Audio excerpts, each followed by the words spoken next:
এই মুহূর্তে জি বাংলার যে ধারাবাহিকগুলি বাকিদের থেকে এগিয়ে আছে, কোন গোপনে মন ফেসেছে তাদের মধ্যে অন্যতম। একের পর এক চমকে অবাক হচ্ছে দর্শক, তার সাথে টিআরপি তালিকাতেও নিজের অবস্থান পাকা করতে সক্ষম হয়েছে।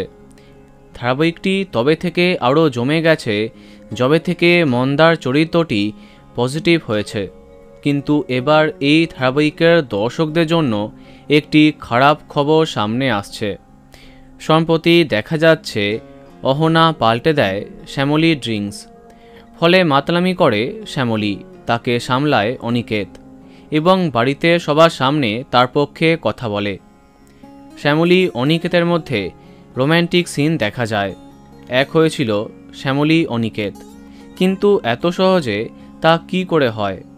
সম্প্রতি নতুন চমকে দেখা যাচ্ছে ধারাবাহিকের গল্প একদম ঘুরে যাচ্ছে, আলাদা হয়ে যাচ্ছে শ্যামলী অনিকেত। সেই ঝলকে দেখা যাচ্ছে শ্যামলী অনিকেতকে জানাচ্ছে, আমার সঙ্গে রাগ করে অহনার সঙ্গে থাকছেন তো স্যার, এরপরে আপনি যখন পথে বসবেন তখন আমার কাছে এলে আমি কিন্তু আপনাকে গ্রহণ করব না। কিন্তু হঠাৎ এমন পরিস্থিতি কি করে তৈরি হলো? সত্যি কি আলাদা হচ্ছে শ্যামলী অনিকেত, নাকি অন্য কোনো চমক আমাদের জন্য অপেক্ষা করছে? জানতে গেলে একদিনও মিস করলে চলবে না কোন গোপনে মন ফেসেছে। তো বন্ধুরা, কার কার প্রিয় এই ধারাবাহিকটি কমেন্টে জানাতে পারো।